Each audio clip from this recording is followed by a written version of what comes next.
Welcome to the Happy Saver podcast. I'm Ruth, a personal finance blogger right here in New Zealand. And in this podcast, I chat to a diverse bunch of people. I learn their story and I condense it down so that you can hear helpful, relatable stories from Kiwis who are sharing their experiences, their tips and point of view on personal finance right here in New Zealand. In today's episode, I had a chat with Jay. Now, Jay reached out to me with a story to share about him and his wife Shelle and their property investment journey. I always find it interesting to speak with people who invest in things completely different to me. Just because I've found other ways to grow my wealth that don't include residential real estate beyond the whare that I call home, it doesn't mean it's not a viable alternative for others. And hey, what can I say? A large slice of Kiwis love investing in property, and Jay is absolutely one of those people. He sees it as their way to riches, and he enjoys the ins and outs of the property market. He has been incredibly successful so far in building wealth using debt, yet he is still constantly looking for new information and tweaking his approach as a result. He's building on a foundation built by his whānau, and he's continuing to grow his investments, with the main goal being for him and Shelle to hand them on to the next generation, their 3 tamariki. So grab yourself a coffee or put the dog on the lead and head out for a walk and enjoy this episode, brought to you by the team at Pocketsmith. Having a side hustle or running a business can be profitable, rewarding, and take it from me, actually pretty fun. But if I don't keep up with the admin side of the Happy Saver, it can quickly get a bit out of control. So I use Pocketsmith to easily keep track of multiple income streams. Pocketsmith links to my side hustle bank account and keeps track of my fluctuating income and expenses. So at a glance, I can see if I'm running at a profit or a loss for the month and year, the invoices that have been paid, and I can calculate the tax I need to set aside. It helps me keep good records to monitor my business, and it just takes me a few minutes a week to manage. If you want to supercharge your finances with Pocketsmith, they've got a deal for you. Happy Saver listeners get a whopping 50% off your first 2 months of Pocketsmith's premium plan. To get your deal, go to pocketsmith.com/the Happy Saver. That's pocketsmith.com/the Happy Saver.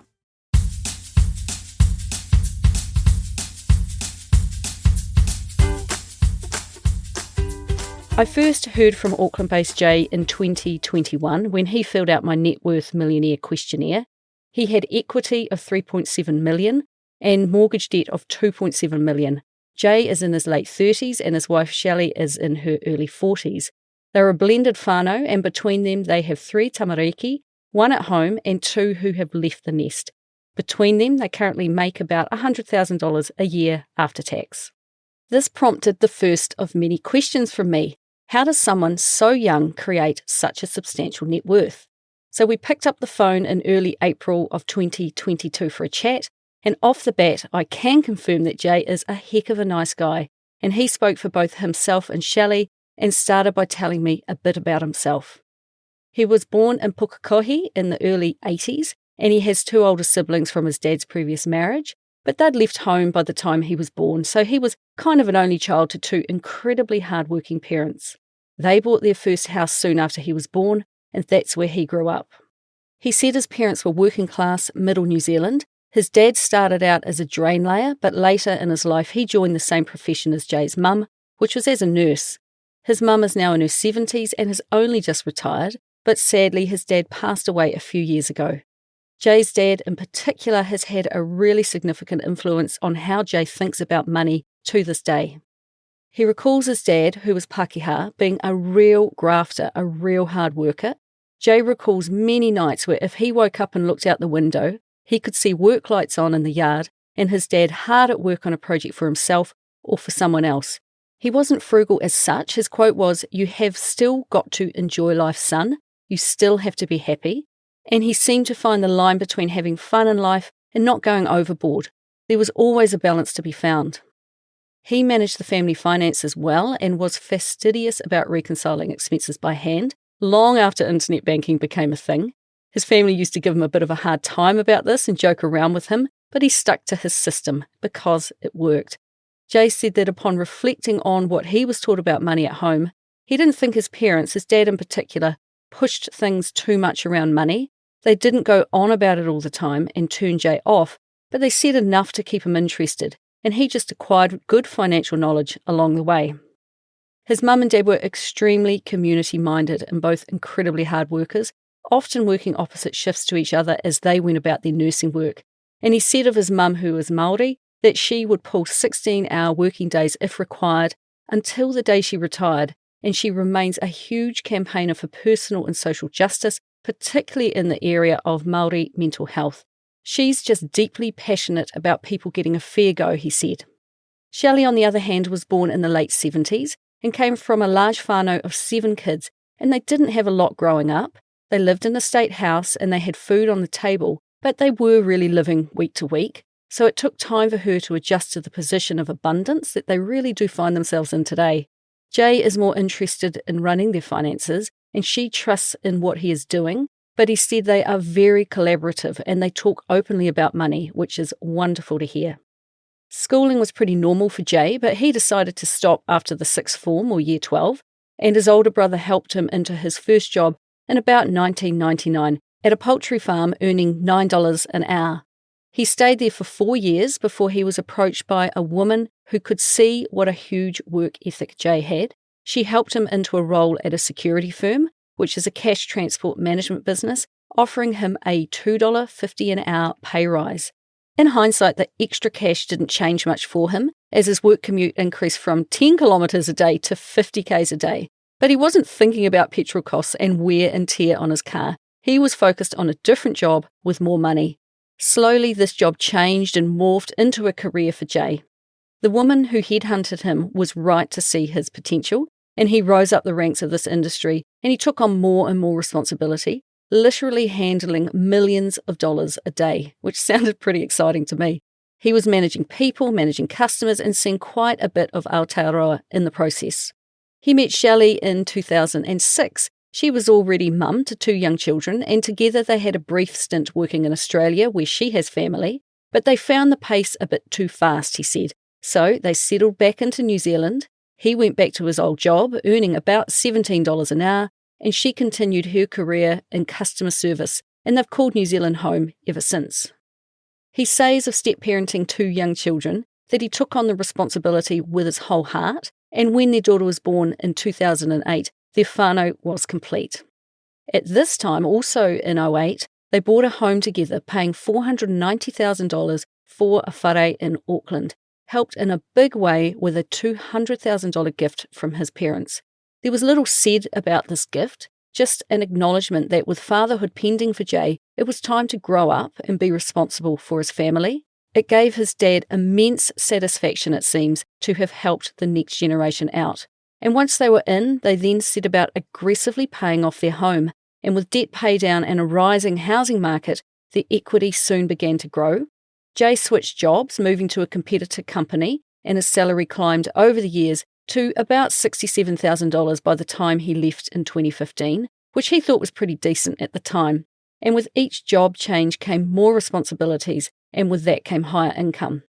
Between 2015 and 2019, he actually moved into the same workplace as Shelle, working as an operations manager while she worked as a customer services manager covering Australia and New Zealand.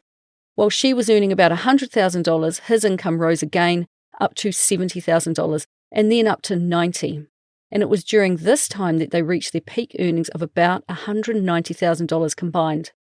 But all things come at a cost, and with more money comes more responsibilities at work and pressure on them both. And that's what prompted his next change. It was just getting too full on, and he started to put more emphasis on living life than enduring increasing pressure at work, even if the money was really good. He moved to a different company as a warehouse manager, earning $65,000, and she to a different company, but still as a customer services manager. And today she works full-time and earns about $80,000 a year before tax.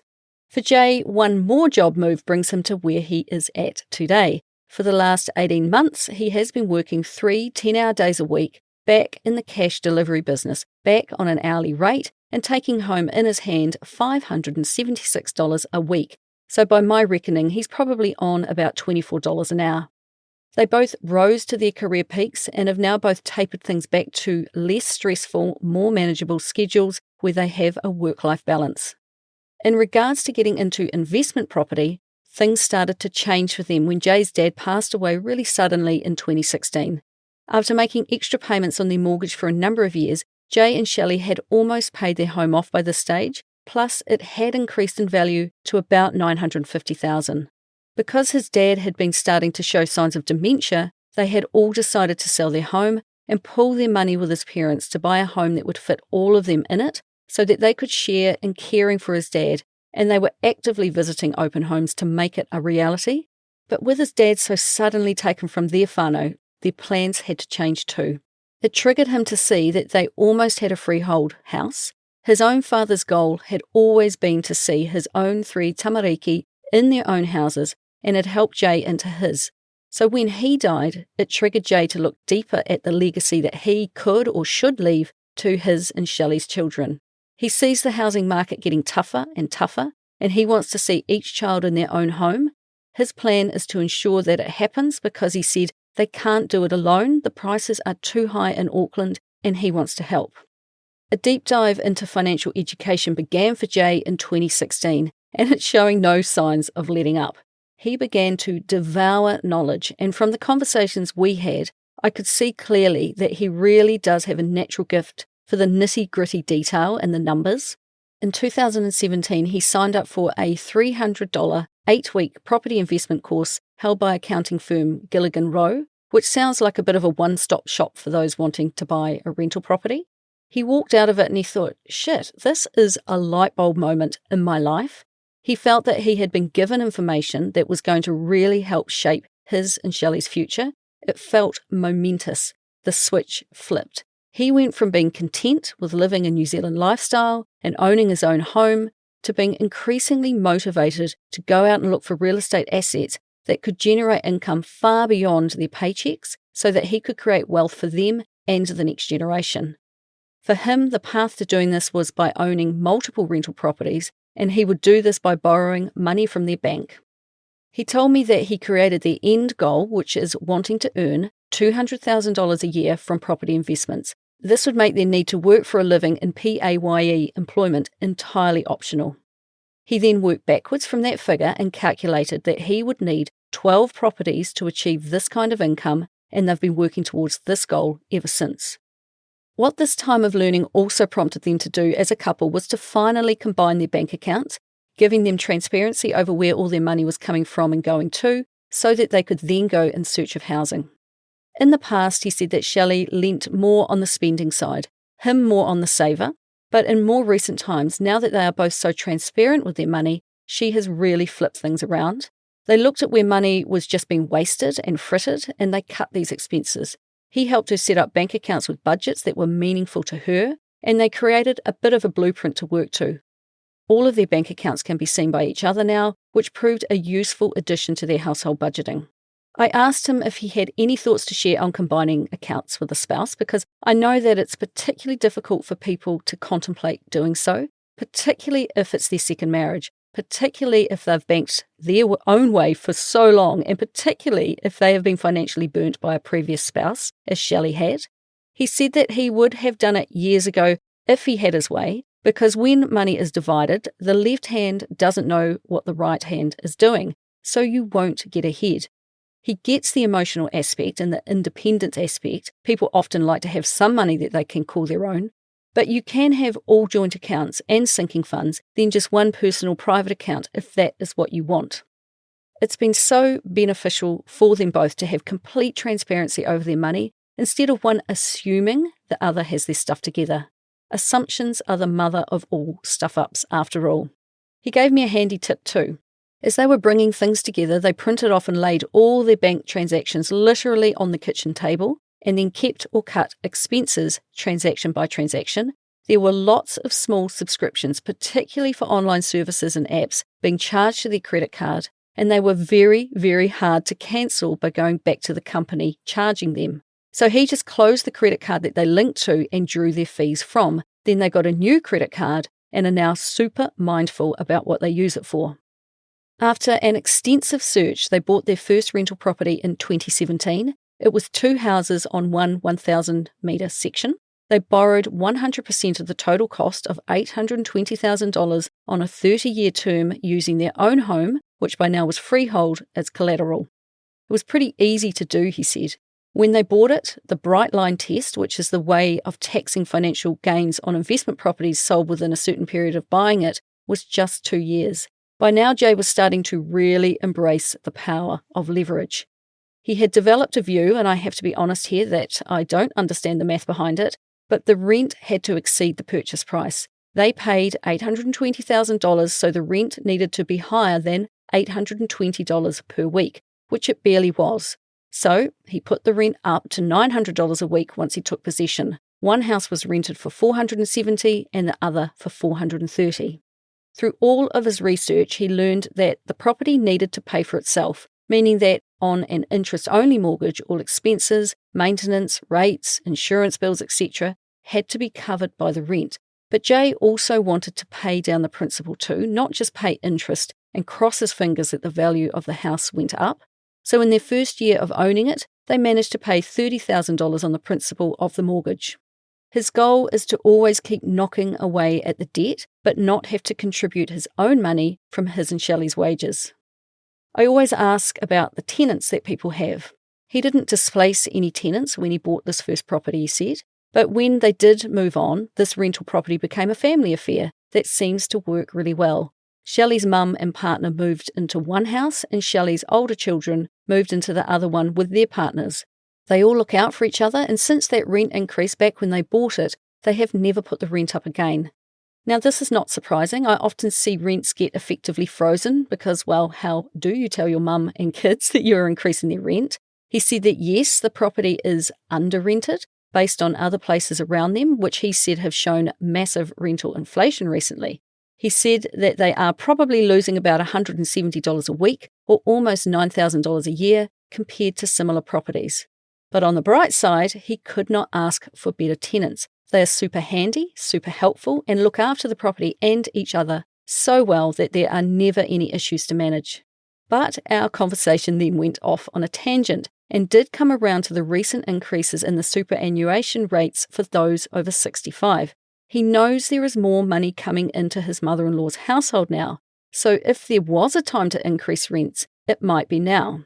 Now, I don't want to throw Jay under the bus here because I really enjoyed our honest conversation, but I had questions about how and why landlords increase rents, and he did concur that rents are getting out of whack for many, and I couldn't help but wonder, and I'm not saying Jay did this, but just how many property owners out there heard about these superannuation increases and thought, yep, I'll take a piece of that, thanks very much.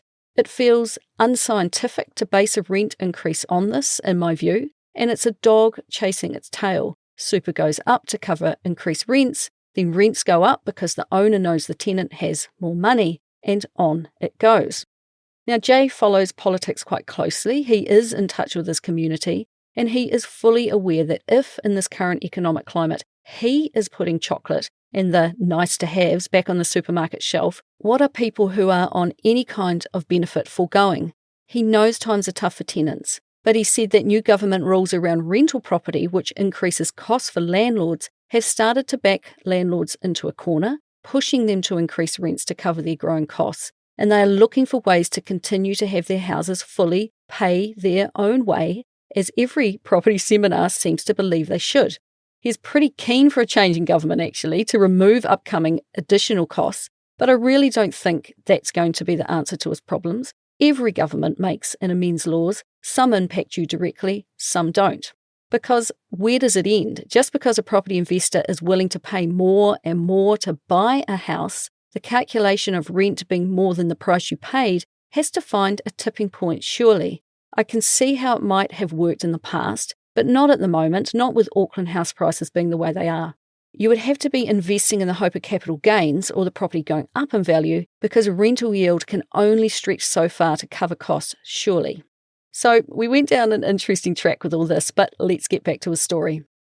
By 2018, Jay said he was feeling super confident and started to really believe in what he was doing. The course he did had taught him the value of the land these houses sat on and how the Auckland Unitary Plan, which guides land development, meant that a developer could come along and put, say, 10 houses on this 1,000 square metre spot where 2 currently sit. He knew, bought well. So, in 2018, they bought another property, also with 2 dwellings on it, for $910,000 rented at $1,050 a week split over those two dwellings. And then they went on to buy their third rental property in 2021 for $1,101,000. The rent was $1,140 split over two dwellings, and he will be putting that rent up to $1,180 sometime this year. In total, they now have 4 properties with a total of 8 dwellings, one of which is their own home. Another on that same site was actually purchased by his mum, so she lives independently and rent-free in her own home, but he includes this in his count. So really there are 6 rentable houses on 3 sites. Plus, he is in a long process of winding up a small business he created, and he's hoping for a cash settlement at some point in the future that he is considering putting into a new build on one of these properties. When we spoke, the total mortgage debt across these 4 plots of land, which have 8 homes in total, was $2,753,000. Leverage is key for Jay and Shelle, and they have no qualms about taking on significant debt. It has, he said, allowed him to finance these properties, with 6 houses producing income to service this huge debt. Plus, they have their own home to live in, all the while having a combined take-home salary of around $130,000 before taxes. Furthermore, up until this point, tenant rents have covered all tax, principal and interest mortgage payments and house-related expenses without them having to dip into their own pocket at all. And the total value of all this real estate, I hear you ask? Their total portfolio is valued at about $6,450,000 now, with debt on it of $2.75 million. Given they only bought their first home in 2008 and then started buying rental property in 2017, I can appreciate that this is pretty incredible to have built up equity of $3.7 million since buying their first house in 2008, especially when $2,757,000 of this amount has only come about in the last 4.5 years. He said to me, I now have a portfolio of $6.45 million with a debt of $2.75 million. If I stop and think about this for a minute, over the last 4.5 years, if I was to simply invest each month in shares, using a portion of each paycheck and holding no rentals, only the home we live in, I may have created wealth of perhaps $200,000 over that 4.5 years. At a 10% return, that $200,000 may have grown to $345,000. The two different forms of investing, rental property and share market investing, are in stark contrast with each other. He is correct when he says that if he had have just invested in shares from his PAYE income, there would be no way that he could have amassed $3.7 million in equity in such a short period of time. He acknowledges that carrying that amount of debt comes with risk, but all investments carry risk, he pointed out. And if he was nervous about it at any point, he said he could sell one of the properties and clear a large amount of that debt. And I should point out that this is the exact same thinking that his bank also has. Jay plays out a lot of scenarios, which I think he has to do because the situation can change at any time. If he was forced to sell, he could then pay down the much smaller amount of debt remaining on the other properties and become debt-free in a shorter period of time. Another scenario he also factors into his plans is to inherit his mum's house one day, plus a holiday home that is family-owned elsewhere. One day these can both be rented, plus the holiday home sits on a site that Jay and Shelle might even move to, meaning their current home could also be rented. Throughout our chat, we discussed many scenarios and options. I find it unusual to hear Jay speak about his mother's property becoming his one day. It almost sounds presumptuous that he would think this to be the case. After all, it's hers to do with what she will. But Jay really wanted to get across that his family is trying to create intergenerational wealth here. His parents helped him into a home with a $200,000 cash gift, and their property will come to him one day. In turn, he said he is desperate to ensure that he passes the torch or this wealth and these properties to his 3 tamariki to ensure that they get the best possible life too. I asked him how he rationalised the fact that he knows it's harder for younger people to buy property these days, yet his very own homegrown investment strategy is almost entirely focused on property and is to, in time, own 12 houses of his own and grow his wealth through capital gains or an increase in house prices on these properties, while charging increasing rent over time. He is planning to make money from a rising housing market so that he can pull money from it and help his kids into a high-priced housing market. All of the houses they have purchased have had significant increases in value. So while he is making a fortune out of property, many out there, including his kids, are finding housing further and further out of reach. It's a cycle that he acknowledges that he is in a way contributing to. His net worth has grown because of rising house prices at the detriment of his own kids, which in turn increases his need to help them because they can't afford a house. So how does he see this transfer of wealth taking place? The two older children are only in their early and mid-20s, both working and still finding their way in life, and he thinks that once they've shown financial stability and a level of education around money and housing, etc., that he would like them to take ownership of a property with 2 houses on it. They could then live in one and rent the other. I asked if they were aware of this plan. Well, they don't discuss it too much, but they know that in the broader sense that Jay and Shelle are doing all of this for their kids. But he doesn't want them to think that they'll just be getting something for free. There will need to be some substantial effort on their part too. As a stepdad raising kids, he said that he didn't have the confidence early in their life to step in and really have his say. Plus, they were so busy working themselves that they didn't, he thinks, put enough emphasis on this type of education. He was always cognizant of his place and aware that he was their stepfather. And although he was always there to support them, he let their mum be mum, but he didn't want to cross any parenting boundaries. This lack of money chat early in the life of his older kids was also due in a large part to the fact that back then Jay didn't have the knowledge himself to educate, but now things are different. He is keen to share what he knows about property, and they are receptive to him trying to teach them and build up their knowledge, which is fantastic. It's like Fitness Jay, who also happens to be a complete sports nut, says, you don't lose weight from one run, it's about consistent actions over a long period of time. So now with their younger child, who is just 13, he's really stepping into that space of teaching financial literacy and education that he feels the older two missed out on. She has a paper run and is investing a portion of her pay into ETFs already, which is a tremendous start. And the message he wants to get across to his kids is that if you invest well, owning property can change your life. It's a business where you can literally finance your way into an investment that will be paid for by tenants and using the bank's money without you tipping money into it.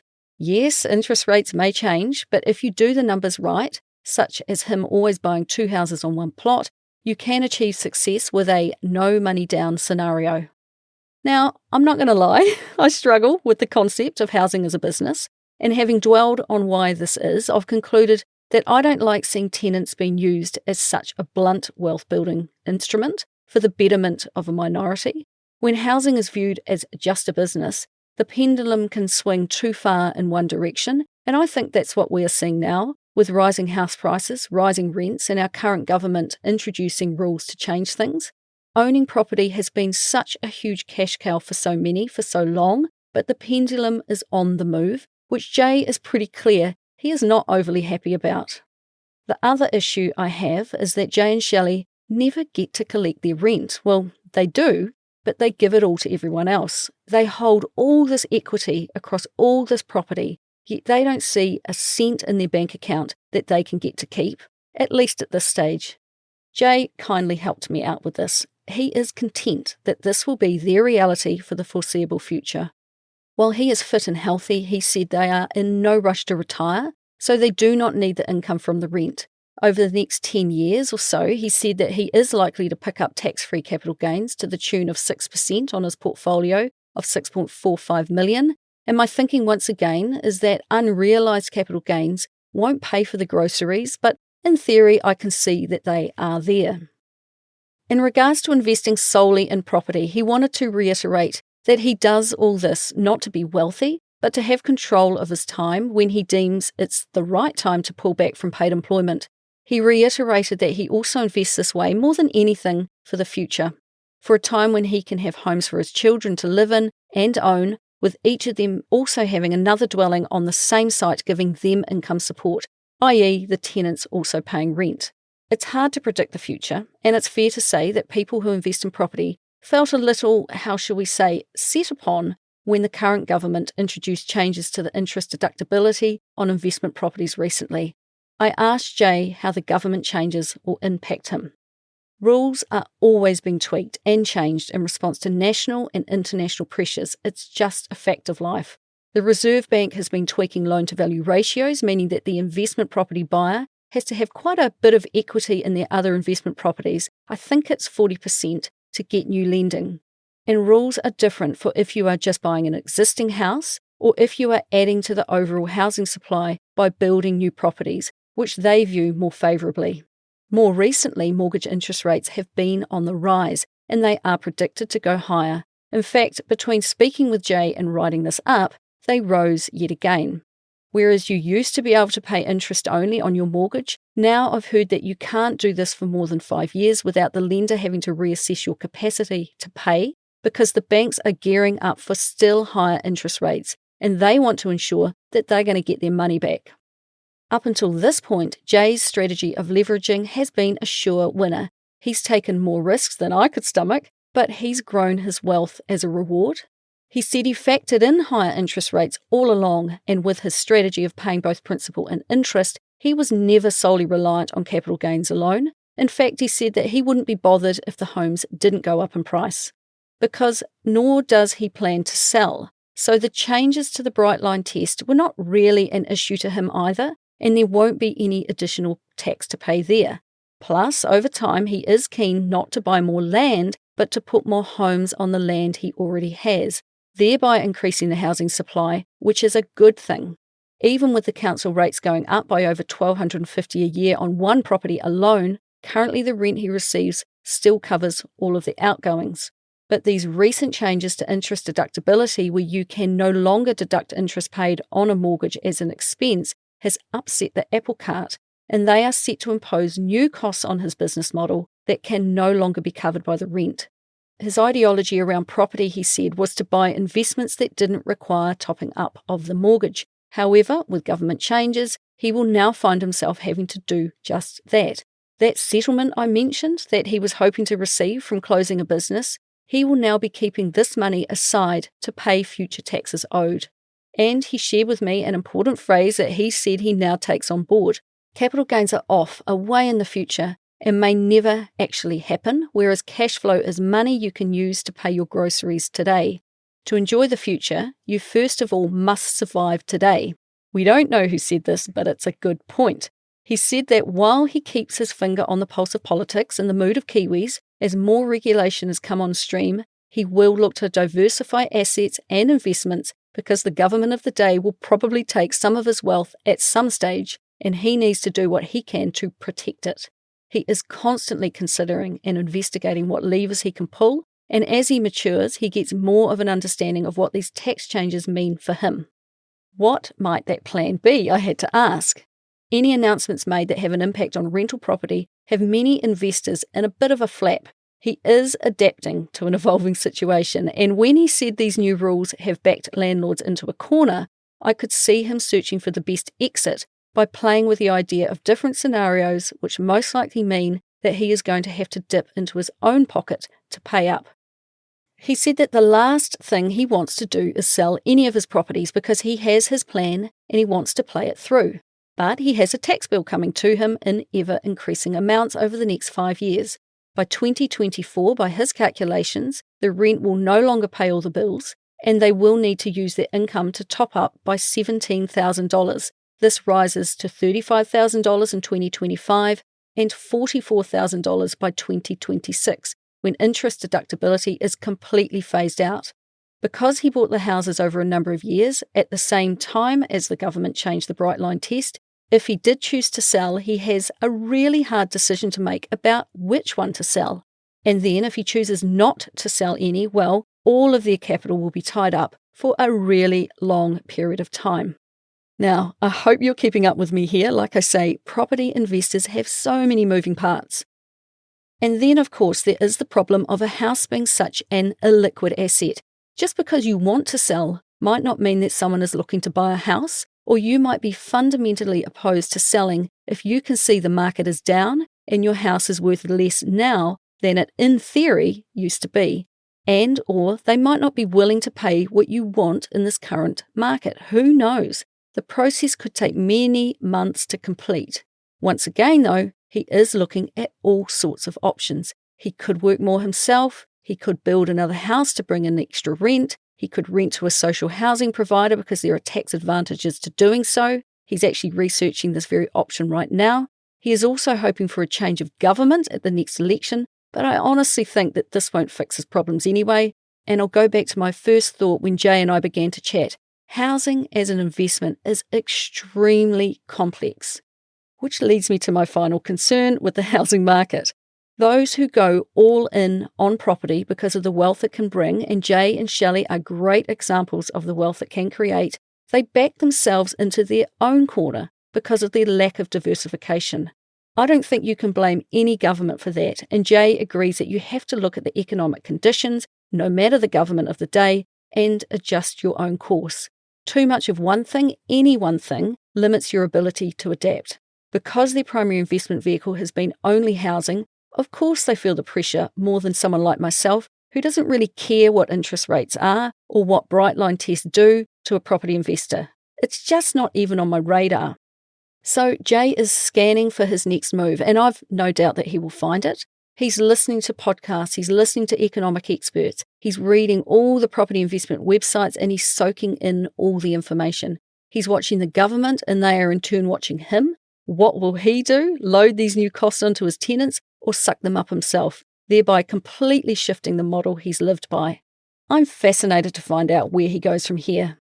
His plan is to hold on because he said if he can afford to pay the extra costs imposed on him, then over the long term, he said, property is as safe as houses. They will, he thinks, continue to go up in value over time, and one day he will own them all debt-free. He wants to own 12 properties outright, and his goal is to put more homes on the land he already has. But right now, it's about dealing with the impacts of interest rates, inflation, and new tax laws. I really hope this podcast episode doesn't come across as giving Jay a hard time. Honestly, he's a top bloke, and I really learned a lot from speaking with him. And I appreciate how candid he was in explaining his situation.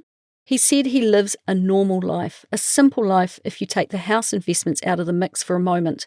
He's not materialistic and is really content. He loves his whānau, he loves his sport, and he loves to travel overseas when he can. But to me, it all just seems so hard. I've now met plenty of people who have divested themselves of housing and invested elsewhere, generally in the share market, generally in index or ETF investments, and they just seem chilled and content, not running themselves ragged trying to hit an end goal anymore, and I wonder what motivates Jay to stick to his complex path. He said that he's done the numbers, which makes him stick to his plan, and he wants to retire when he is in his 60s, so on he goes. Retirement to him is not too different to how he lives his life now. He just pictures being healthy, enjoying life, spending time helping in his community, taking a few holidays with his nearest and dearest, and not being financially dependent on an employer. But more recently, he has learned a little lesson in diversification, and he is looking for other ways to grow wealth outside of housing.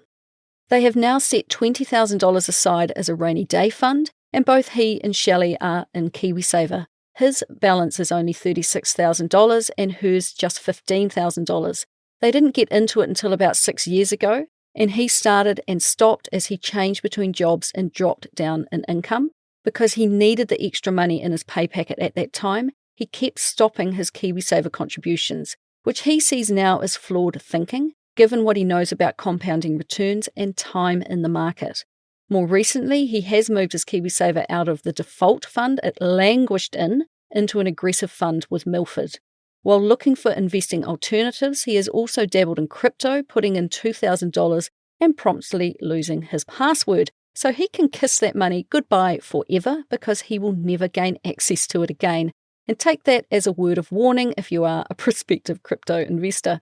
After listening to this very podcast and hearing about the experiences shared by others, and by reading up on share investing, he has started investing in a Vanguard VTI fund using Hatch, which is a total stock market fund, and then encouraging Shelle to invest specifically into Berkshire Hathaway Class A shares. Now, this is Warren Buffett's company.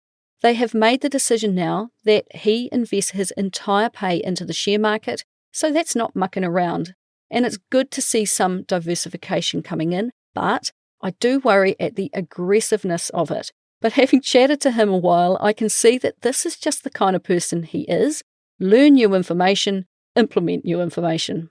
I just hope that he keeps reading, he doesn't try to reinvent the wheel, and he just settles into becoming a dollar cost averaging long-term investor, just like his tenants have settled into a long-term plan of paying rent to him and Shelle. I hope he does the same with his VTI investments and his KiwiSaver, and he put my mind at rest when he said that this is very much his intention.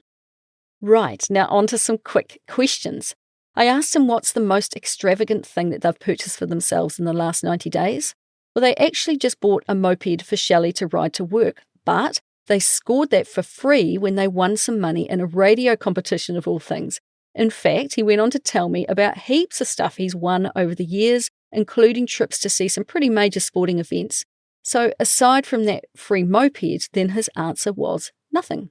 And he's perfectly happy. He feels he has everything he needs. So if he had $10,000 just drop into his lap right now, he and Shelle would probably just put it straight into the share investments they've recently started. I asked Jay for his 3 main financial habits, the things that he just automatically does, and he managed to give me just 2, and they are that they stick to a budget at the grocery store. He looks at the pack and save specials online before going in store, and he tells himself as he walks into the shop, he just needs to make $240 work for the family this week, and that's a great way of looking at it. He always goes to the same petrol station, and his theory is that he gets continuity in the quality of fuel used instead of mixing up different suppliers all the time. It's better for the overall running of his car, he said, and he uses the mobile app to get the rewards. And while we're on cars, there's no Teslas here. He drives a 2011 Toyota and she a 2013 Suzuki. For both of them, it's about having fun with their kids, not having stuff or fancy cars. He managed to also change power companies 2 weeks ago, changing to Frank Energy and saving $500 a year, which sounds like a switch well worth making. And does he have someone that he can openly talk about money with? Apart from the guy that he went to those seminars with all that time ago, his one regret is that he doesn't have enough people in his circle trying to paddle the waka in the same direction.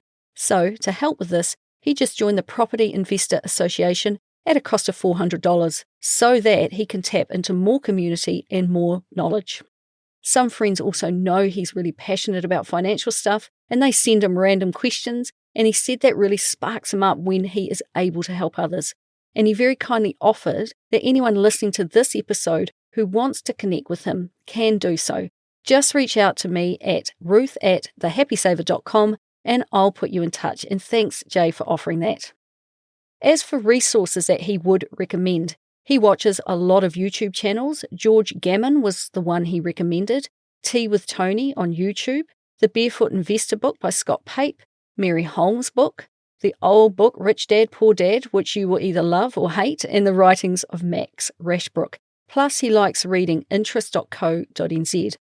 J.L. Collins and The Simple Path to Wealth is a good book. Plus, he listens to a variety of talkback radio when he's out driving, which he feels keeps him in the loop of current opinion in Aotearoa. Honestly, we could have chatted even longer than the really, really long chat we did have.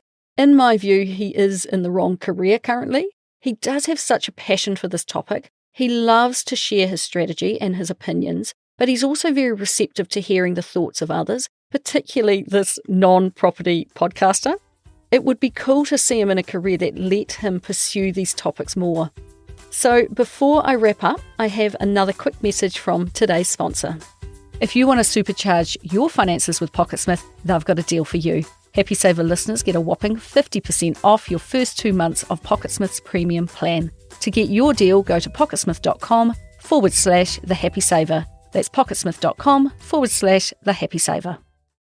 Right, I am not going to lie to you. Of all the podcasts I've created, I think that this one took the most work to bring together. Jay reached out to me with a story to share about him and his wife Shelle and their property investment journey. And if you've read my blog at all, you will have picked up the vibe that property investment really is not my thing. I found other ways to grow my wealth without having to take part in an industry that I don't really like.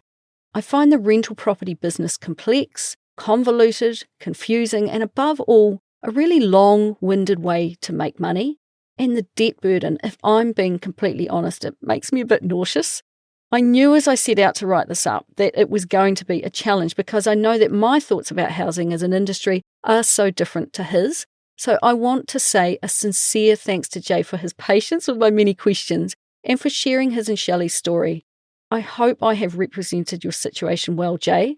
He is eloquent, he's bright and great with numbers, and he has analysed their situation from every angle and projected out into the years ahead.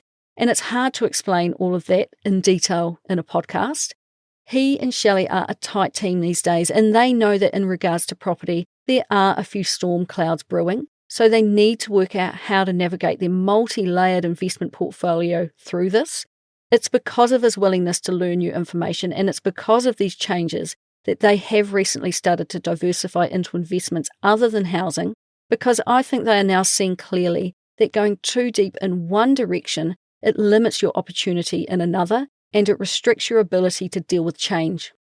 And I think that's probably the thing that has me scratching my head when it comes to hardcore property investors. They often do it at the exclusion of all other types of perfectly satisfactory investments, making them more incensed when a government changes its rules. They take it more personally than they would if they were more diversified, in my view. To me, it still seems like an extraordinary amount of hard work to become a property investor. There are so many levers to pull to get it all working. I know many people who have got to this position and sold up everything, invested it in index funds and retired, but Jay doesn't see this as being as complex as I do. He's actually enjoying himself, I believe. He likes the complexity of it, feels like his work has its rewards, he has a set goal for them, and he said he is not running this race for himself. He's running it for the broader picture to help secure a future for his whānau, much like his own parents worked hard to hand the torch to him.